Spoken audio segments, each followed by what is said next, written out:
Hello guys, I hope आप सब लोग ठीक होंगे। आप सभी को मैरी क्रिसमस एंड एडवांस में हैप्पी न्यू ईयर। तो 2020 जस्ट खत्म होने को है। हम दिसंबर एंड में है अभी और जल्दी ही एक नया साल स्टार्ट होने वाला है।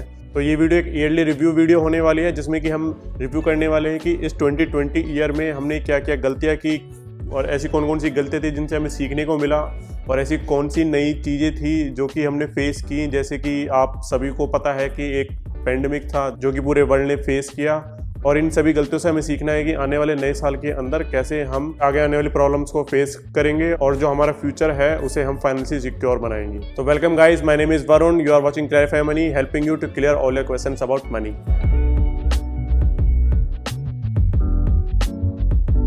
तो हर वीकेंड में आपके लिए एक ऐसी वीडियो लेकर आता हूं जहां मैं आपको फाइनेंशियल एजुकेट करने के लिए हेल्प करता हूं और हम डिस्कस करते हैं बजट प्लानिंग के बारे में, लोन प्लानिंग के बारे में, इमरजेंसी प्लानिंग के बारे में, इन्वेस्टमेंट के बारे में, और हम शेयर करते हैं important tips related to your money. तो अगर आपने अभी तक क्लैरिफाई मनी को सब्सक्राइब नहीं किया है तो please subscribe the Clarify Money and press the bell icon so you can get all the notification of upcoming videos. तो जो पहली चीज है जो हमने इस साल में देखी वो था कि मार्केट क्रैश। तो इस बीमारी की वजह से हुआ क्या कि मार्केट काफी ज्यादा क्रैश हो गई और लोगों ने जितना अपना इन्वेस्टमेंट किया हुआ था, जिन लोगों ने किसी ज़रूरी गोल के लिए अपनी सेविंग की हुई थी, जो कि उनका चाहे वो शादी का गोल हो या फिर किसी और चीज़ का, उनका 2020 का जो भी प्लान था वो इस मार्केट क्रैश की वजह से सारा ख़राब हो गया। बिकॉज उनका जो पैसा था वो अप्रॉक्स 30 to 40% माइनस तक चला गया था और हमारा खुद का म्यूचुअल फंड पोर्टफोलियो 20% लॉस में हो गया था। और अगर हम उस टाइम पर पैसा निकाल लेते तो हमें खुद को काफ़ी ज़्यादा लॉस देखने को मिलता। लॉस हो जाता फिर हाँ, और जैसे कि आप लोगों ने अभी देखा कि इसी 6 महीने के अंदर आपको जो भी लॉस था वो एक्चुअली अभी प्रॉफिट में आ चुका है। और हमारा जो 20% लॉस था वो हमारा 15 to 25% प्रॉफिट में हो गया है। तो ये डिपेंड करता है कि अगर उस मार्केट क्रैश के टाइम पर अपना पैसा निकाल लिया होता तो शायद आपको भी वो लॉस देखने को मिलता। और जैसे कि हमारा जो भी सेविंग है हमारी गोल बेस है, तो हमने उस मार्केट वॉलेटिलिटी के टाइम पर अपना पैसा नहीं निकाला और आज हमारा वो पोर्टफोलियो प्रॉफिट में है। तो अगला जो जरूरी पॉइंट है वो लोगों को पता चला इमरजेंसी फंड की इंपॉर्टेंस के बारे में। तो जब लोगों का इन्वेस्टमेंट माइनस में चली गई, उनकी जॉब जाने लगी, तो तब लोगों को पता चला कि एक इन्वेस्टमेंट फंड होना कितना जरूरी है। और हमने अपना इमरजेंसी फंड टाइम पे पूरा कर लिया था और हमें ऐसी कोई प्रॉब्लम को फेस नहीं करना पड़ा कि हमारे पास अगर मेडिकल इमरजेंसी आ जाती है तो ऐसा ना हो कि हमारे पास पैसे नहीं, ऐसी कोई प्रॉब्लम है फेस करनी नहीं पड़ी। ऐसे टाइम में काफ़ी लोगों की जॉब जा रही थी, मेडिकल इमरजेंसी का भी काफ़ी सारी आ रही थी लोगों के सामने, और लोन की प्रॉब्लम भी हो गई थी, लोन की EMI की प्रॉब्लम्स भी लोगों को फेस करनी पड़ रही थी। हाँ, तो इसीलिए मैं आपको बोलता हूँ कि इमरजेंसी फंड हमेशा आपके पास सेव रहना चाहिए, मिनिमम 6 से 12 महीने का।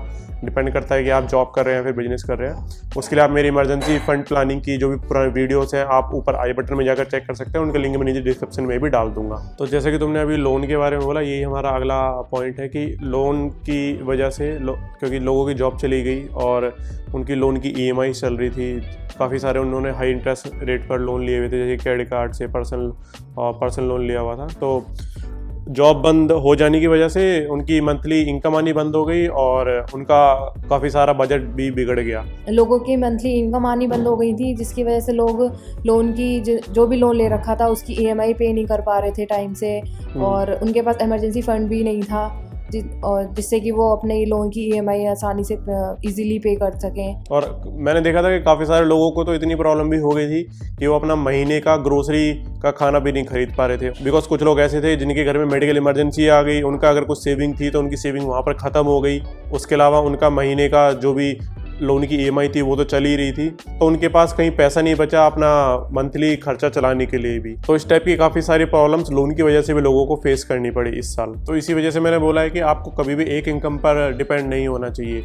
तो हमारा जो नेक्स्ट पॉइंट है वो भी एक्चुअली इसी से रिलेटेड है कि लोगों ने पार्ट टाइम बिजनेस भी स्टार्ट कर दिया, लोगों ने पार्ट टाइम जॉब्स जो होती है उनके बारे में सोचना स्टार्ट कर दिया। और हमने भी अपना ये चैनल स्टार्ट किया है। हम काफ़ी टाइम से इसके बारे में स्टडी कर रहे थे, तो इस टाइम लॉकडाउन में अब ये था कि हमारे पास टाइम भी था तो हमने अपना ये स्टार्ट ही कर दिया चैनल।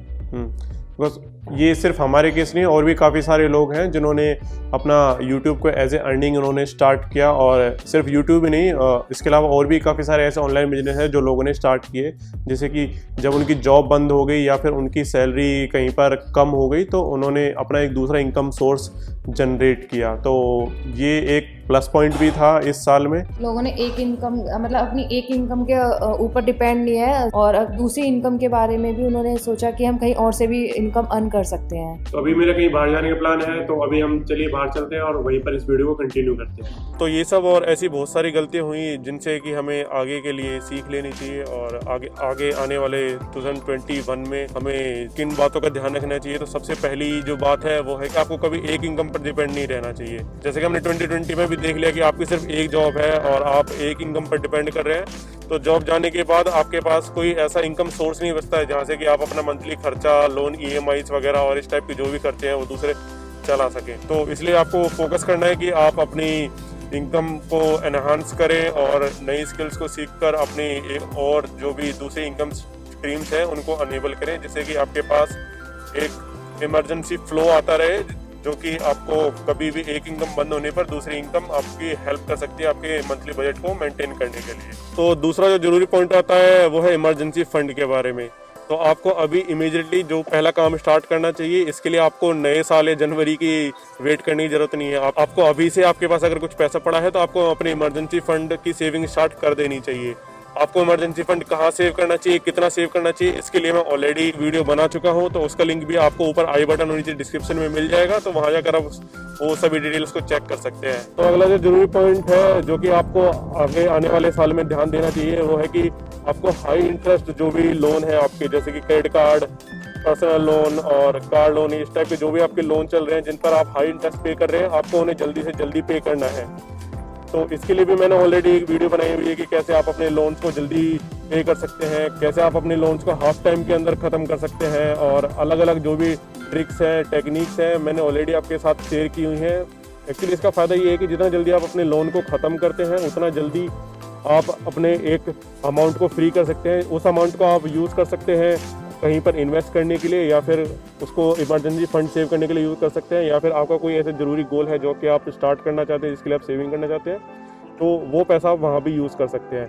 तो प्लीज़ आप मेरी उस वीडियो को भी चेक जरूर करना लोन पेमेंट के बारे में, उसका लिंक भी आपको ऊपर आई बटन नीचे डिस्क्रिप्शन में मिल जाएगा। और इसके बाद जो आपको दूसरी चीज़ ध्यान रखनी है वो है कि आपको अपनी स्किल्स को एनहांस करना है। आप अभी कोई IT इंजीनियर है या फिर मैकेनिकल इंजीनियर है या फिर आप किसी भी फील्ड में जॉब करते हैं, तो आपको अपनी स्किल्स को एनहांस करना है, और आपको लगता है कि आप ऑलरेडी एक स्किल को अच्छे से सीख चुके हैं, मास्टर कर चुके हैं, तो आपको नई स्किल्स को भी सीखना स्टार्ट करना है, जिससे कि आप अपनी इनकम को इंक्रीज कर सकें और साथ ही साथ आप अपने लिए काफ़ी सारी न्यू जॉब अपॉर्चुनिटीज़ को क्रिएट कर सकें, जिससे कि आपको आगे आने वाली प्रॉब्लम्स में हेल्प करेंगी। और आपके पास काफ़ी सारे ऑप्शन होंगे कि आप एक जॉब को स्विच करके कि दूसरी जॉब में स्विच कर सकते हैं, ताकि आपकी इनकम कभी बंद ना हो और आपका जो मंथली बजट है वो भी आप इजीली मेंटेन कर सकें। तो आई होप आज के डिस्कशन से आपको फ्यूचर में आपको क्या क्या स्टेप लेने हैं इन सब चीज़ों का आइडिया मिल गया होगा। बट अगर अभी भी आपकी कुछ और क्वेरीज है, and if you need any suggestion please comment down, and if you found this video helpful please like the video and share this video with your friends and families. And अगर आपने clay family को अब तक subscribe नहीं किया है तो please subscribe the clay family and press the bell icon so you can get all the notification of upcoming videos.